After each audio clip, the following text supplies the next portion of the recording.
Now it is up to President Trump to release a new classified memo about the Russia investigation. Yeah, the latest memo was sent to him by Democrats. It came on a heated day where the president challenged the top Democrat in the House Intelligence Committee.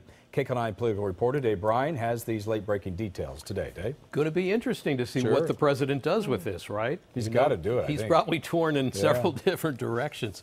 Just a week ago, House Intelligence Committee Republicans blocked the release of the Democrats' classified memo, their response to the controversial GOP memo, which was released on Friday. But 7 days later, the same committee voted unanimously to send the Democrats' memo to President Trump now, who will decide whether to make it public.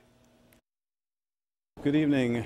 This evening, the House Intelligence Committee voted to release the minority response to the majority's memo, the Nunes memo. After a weekend of attacks for only releasing the Republican side's memo on FBI surveillance tactics, Republicans and Democrats demonstrated a rare instance of bipartisan cooperation, voting to make public the Democrats' response memo with the other side of the story. But first, the Democrats' memo now goes to President Trump, who could approve or block the release, and no one's sure exactly what he'll do with it. The president will use the same methods, same mechanisms to go over that document, just like he did over the Republican memo. He will do the same thing and take the same painstaking care to look at the Democrat memo. But some of the president's comments and tweets could raise questions about his fairness on the Democrat memo. At a speech to factory workers in Ohio, he claimed the controversial Republican classified memo released last Friday clearly busted the FBI for abusing their surveillance power in the Russia probe, as if the memo exposed a criminal syndicate. Did we catch them in the act or what? You know what I'm talking about. Oh, did we catch them in the act? They are very embarrassed. They never thought they were going to get caught. We caught them. Hey, we caught them. Oh, it's so much fun. We're like the great sleuth.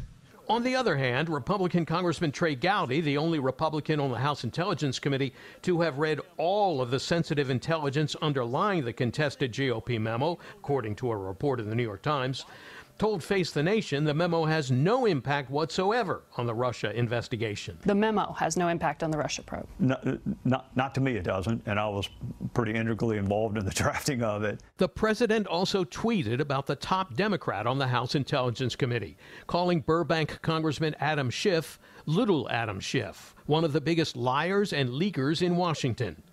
Schiff had this response to the president's name-calling. It's a baseless attack, but bottom line is I think it may be time for General Kelly to give the president a timeout.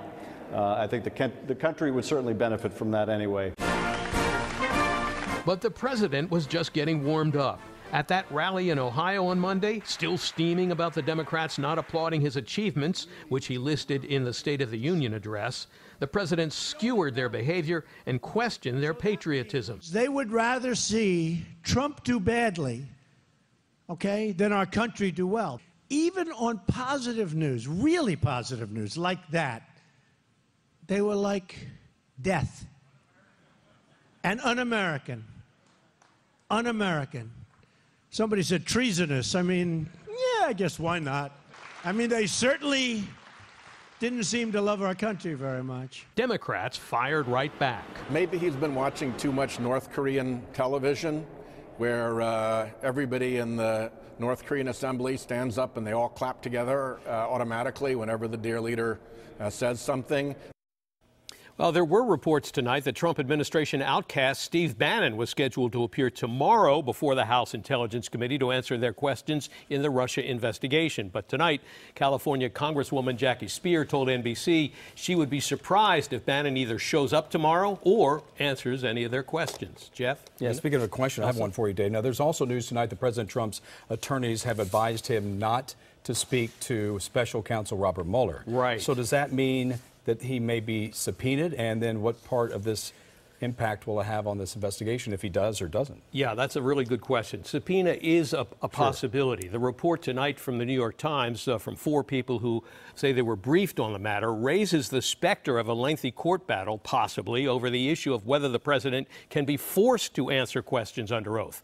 The Times reports that Trump's lawyers are concerned that if he proceeds with the interview, considering his penchant for false statements and contradictions, he could be charged with perjury. Now, Trump himself has publicly insisted he's eager to speak with special counsel Robert Mueller. Can't wait for it because he has done nothing wrong. But now Mueller could subpoena President Trump to testify before a grand jury, which could result in another constitutional crisis, Jeff. Could end up all the way to the Supreme Court. Yeah, we hear that almost every day now, right? Yeah, for sure.